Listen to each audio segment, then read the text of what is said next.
Like, I have a lot of appreciated crypto and I'm seeing now that I'm going to have to like tax considerations that I can't avoid. Like, what can I do to reduce my taxes if I sell XYZ, or if I go into an opportunity zone, or whatever it is, right? So people, for example, are taking like appreciated crypto and buying like a commercial building, right, in an opportunity zone, and then like completely avoiding their capital gains. So there's a lot of like, if you're into this kind of thing, it's like, tell me more, like what's going on with this? Oh, you're doing this with 3 other people? Let's have a meeting.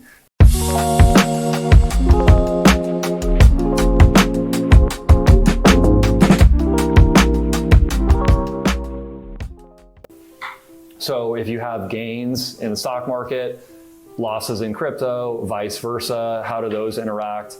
Options to classify as a professional trader, again, getting to some of the planning aspects. Structuring into an entity if you really have a significant amount of crypto that you're trying to protect. So now we're going to move into kind of the standard parts of doing a tax return, right? Review the draft, send the final document request, focus on educating the client. For a lot of clients, this is going to be the first time they are reporting it, and they're reporting it, frankly, because they're getting a 1099, as noted. Certainly any areas where our expertise and all the work that we're putting in now has helped the client, we want to, at risk of stating the obvious, highlight that before you charge them. If you are going to offer tax planning, which we're going to have a whole session that Andrea is going to lead on tax planning, there are some interesting things with crypto, and that have also gotten quite a bit of attention in the crypto community. So you have a lot of people where they have really highly appreciated crypto, especially with Bitcoin, right? It's over 100,000 now. Like, I think when I bought this crypto here, I think I want to say I put in like $50 or something like that. Now I'm at like 2,700. I'm just like, why didn't I put in like 5,000? But so somebody that did put in 5,000 or put in 10,000 or whatever, like they're talking amongst themselves about different things that they can do. It's like, okay, well, my friend has this charity, it's approved by IRS, right? And I can donate this, and then like such and such helps me in such and such way. There's a lot of creative things that are being discussed, hopefully most of them legal. Yeah. But those are, if you're interested in those kinds of discussions, this end of the checklist or towards the end of it would be a great way to like get into that, because it's the whole thing of the, creative accounting, right? What's 2 + 2? What do you want it to be? That type of thing. There's a lot of that vibe that's available in this market. And so, especially if you're able to kind of stay on the right, color within the lines enough, but there's a demand for those kinds of conversations. Like, I have a lot of appreciated crypto and I'm seeing now that I'm going to have to like tax considerations that I can't avoid.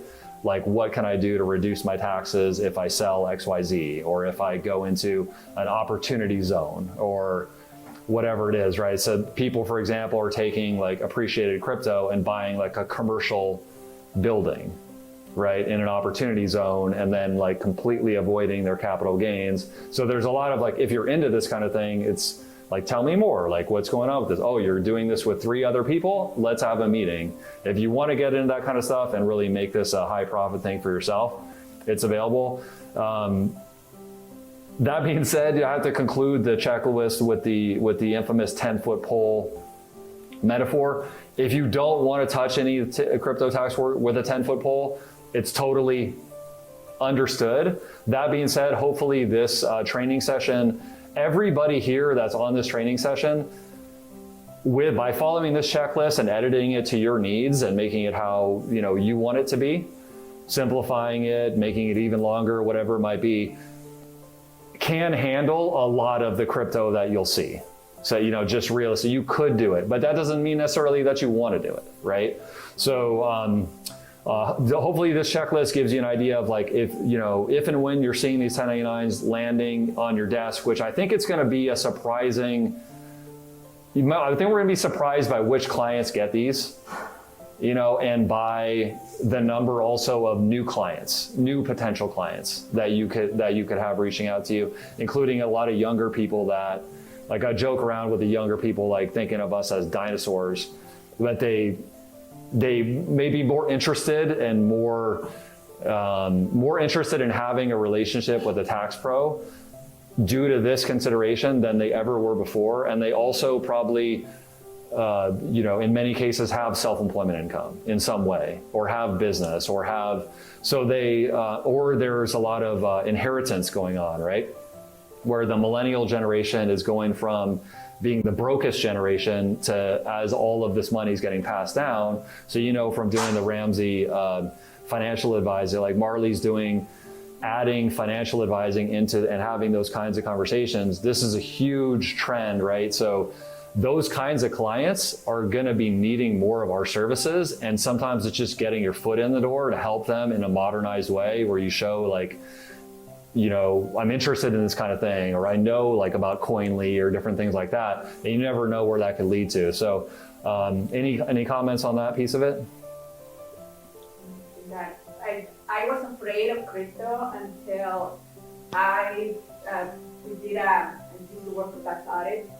One of the clients got a huge, it was reported on 1099K before, and he didn't report that. So he gets a love letter saying, where is this income? Okay. So at that point, it's like, how do you report this? We send the information to the IRS. They say, thank you. They don't know either. Yeah, that's right. So I was like, if they don't know, and I don't know, it shouldn't be afraid. Yeah, it's a pretty... They accepted the 8949 with whatever, it's like, nobody knows.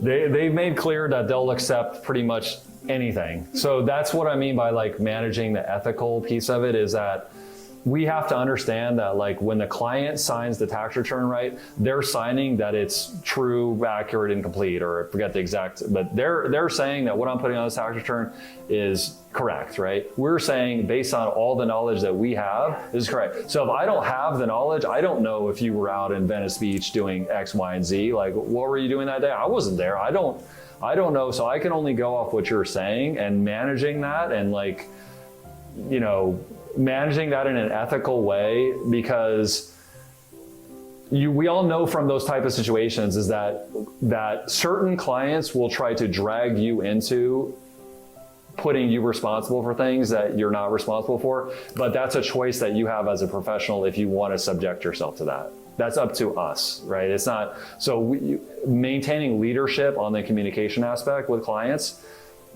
is I think a big part of doing this kind of work.